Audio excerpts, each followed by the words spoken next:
The video has started. I've just woken up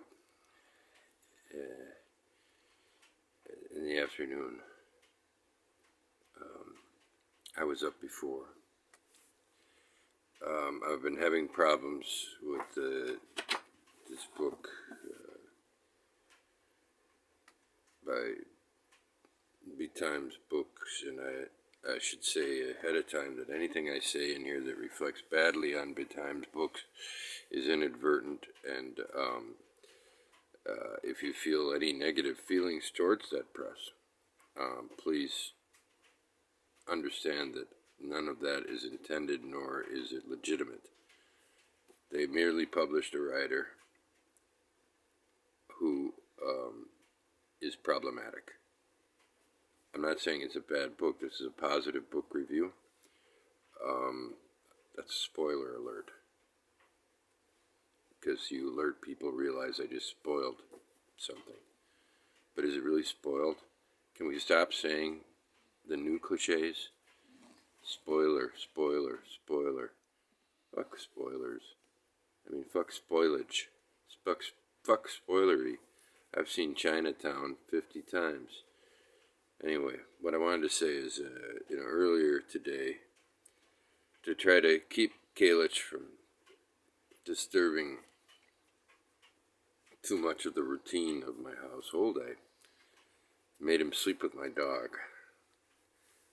And I had a bad night's sleep last night. Kalich oddly doesn't talk much in his first two novels, the only ones I've read, about how he sleeps, if I can recall correctly. That seems to be something that escapes his ability to connect with the reader who wants to know how he sleeps. And I know it's fashionable in the metafictional, modern literary world to let your readers down. Certainly it's intentional. He's perverse, and he certainly does like to cause pain. But some of what he's capable of is beyond me. And one thing is, I did, like I said, I put him down with the dog. We have a conventional dog that doesn't read and will adjust to different incursions on his territory by moving his body and so on. And so the book, should have been there. But I took a nap a few hours. This afternoon I woke up, and Kalich was right over there. There's my pillow, and he was there was a pillow next to it, and Kalich was propped up like that, only facing me. So when I woke up, the book was watching me. Kalich was watching me. So this is part one. I am not, I started to test the ability to record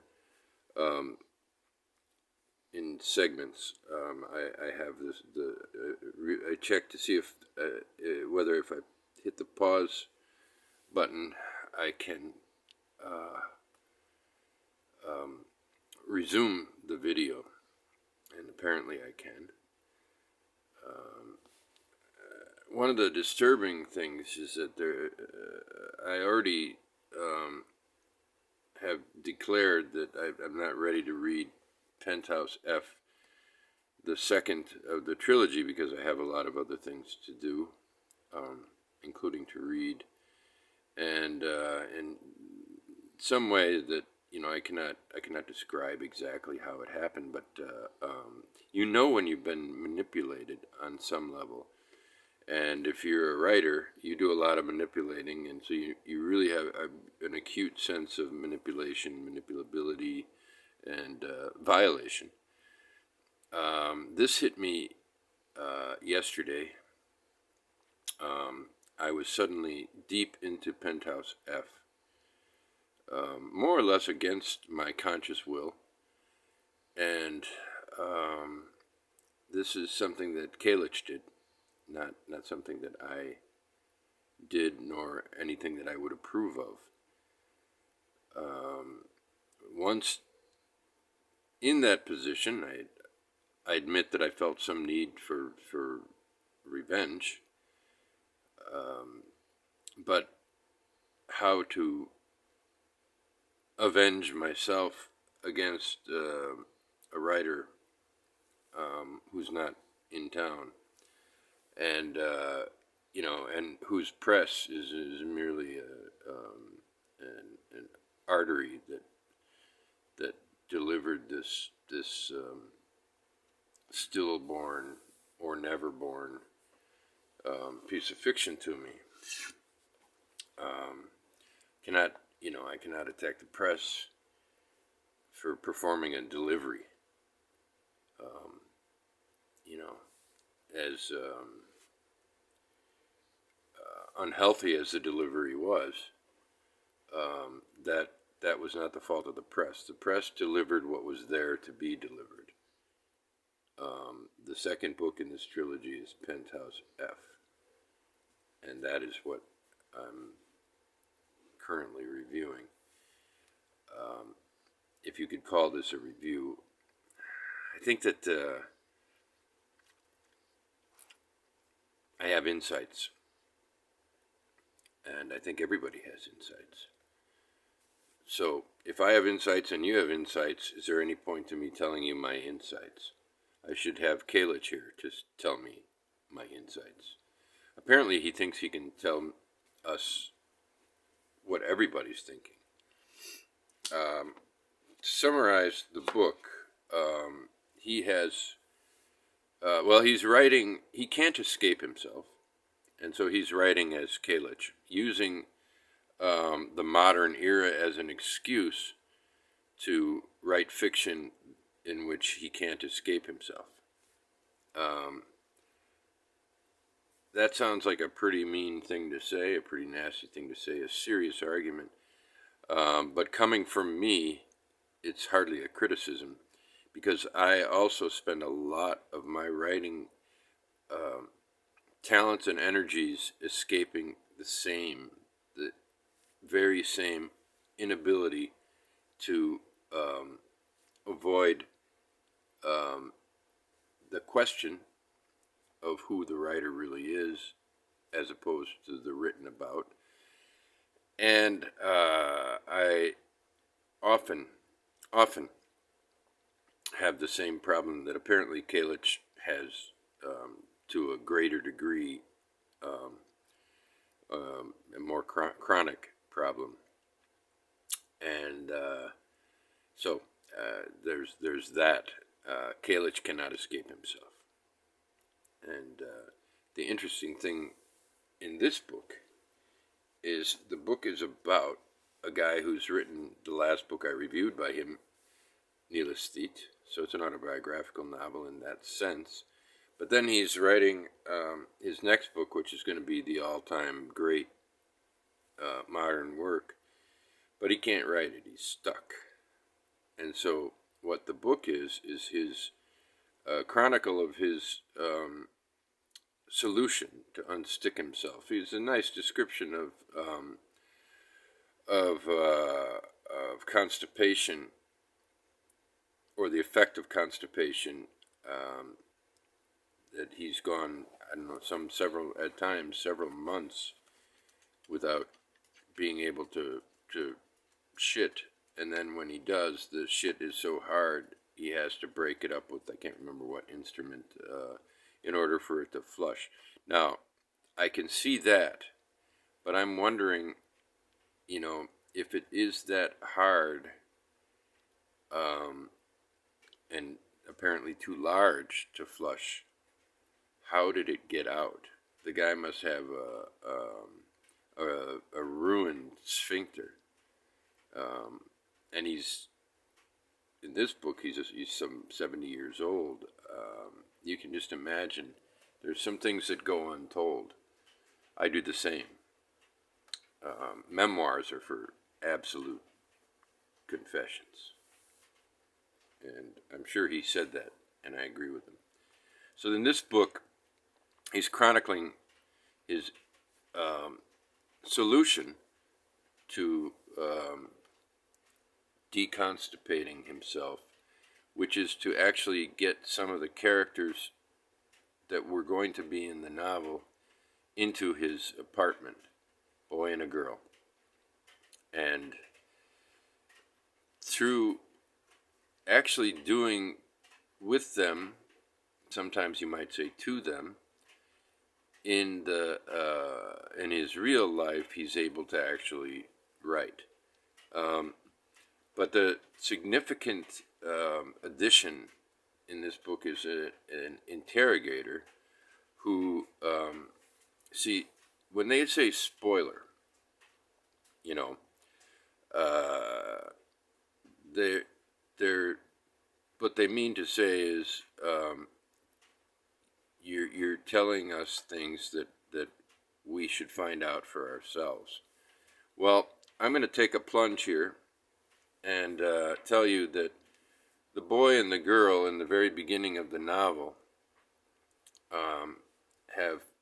we find that they've committed suicide in a sort of fashion that jumping from Kalich's penthouse apartment and splattering themselves on the pavement below, they have committed suicide.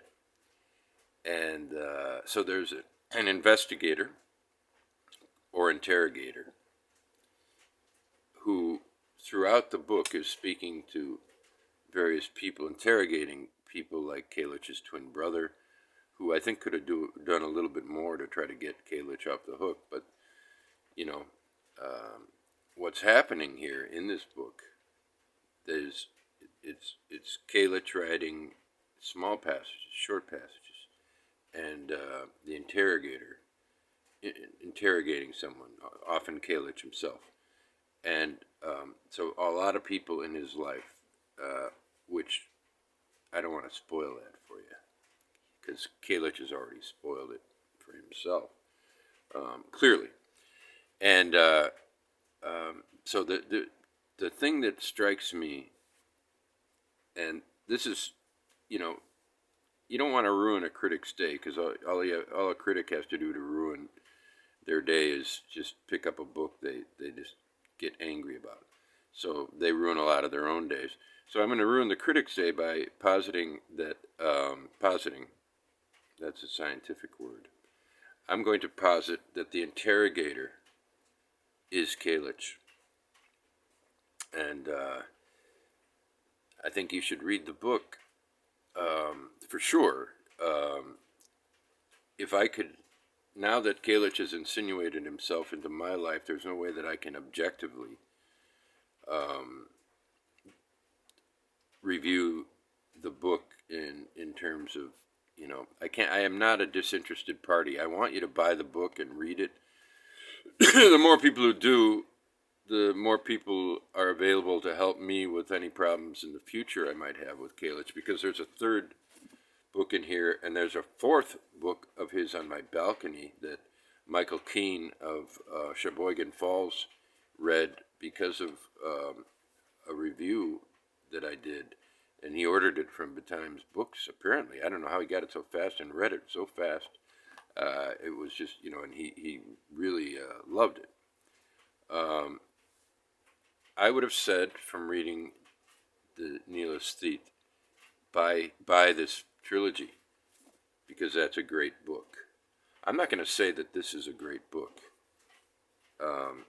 because Kalich would find a way to turn that against me. And am I glad I read the book? That's irrelevant. I don't understand the question. Am I glad I read the book? Am I going to read the next one? No, despite the troubles he's caused me? Yes. You know, that's part of it's a continuation of the Kalich problem. What Kalich has done here, that may be praised in later generations if they have not been destroyed by the Kalich effect. What Kalich has done here is make himself a problem for readers, and that he has powers that other writers who are healthy would never dream of having, wouldn't want to have. But the psychos out there would love to have these problems. And I'm not saying that Kalich is a psycho, but he insinuates himself in ways that are transgressive into the life of a reader. But I think he would argue that the reader has already so abused him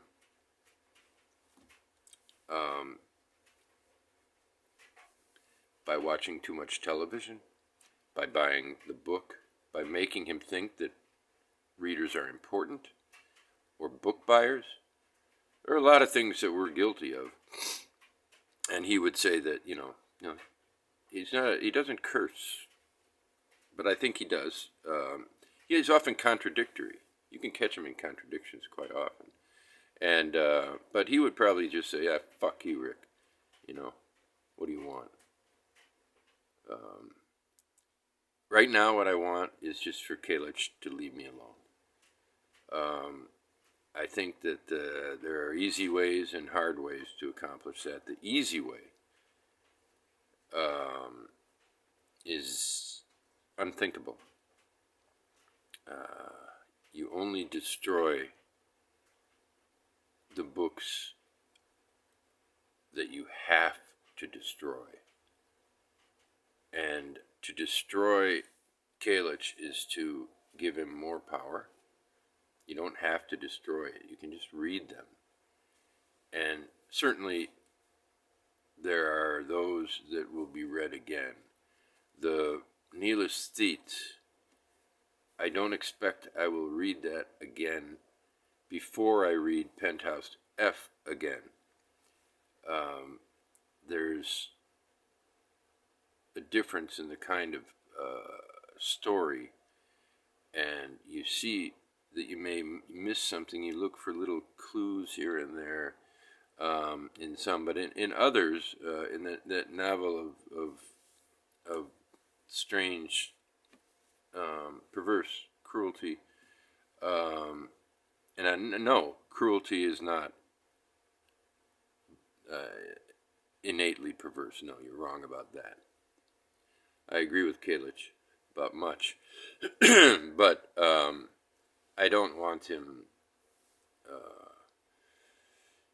in my house begging me to film his every unaware moment, which is probably something he would do. Kalich as guest is something that hopefully he'll take up so that I don't have to criticize him for leaving that out of his oeuvre.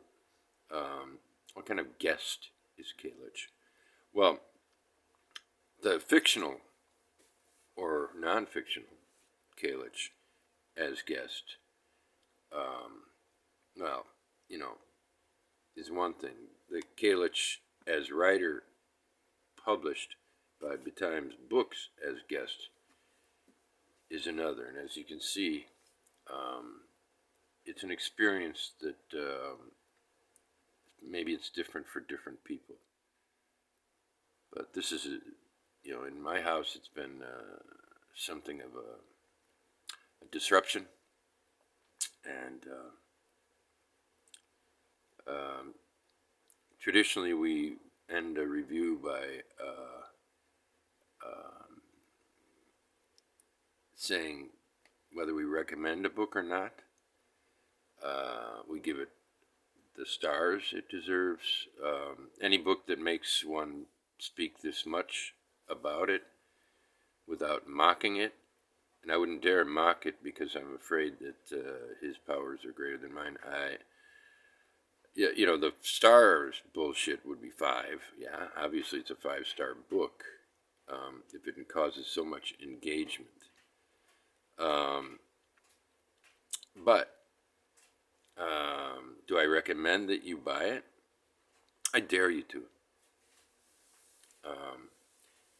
And for personal reasons, I guess, I want you to do it and contact me, and maybe together we can make life a little bit easier, for other kalich readers. Maybe I had razor in my mind. I mean, to slit his throat in the bathroom. I could already picture it before I said it, and I didn't realize it. So, let's call this my review of Richard Kalich, Penthouse F.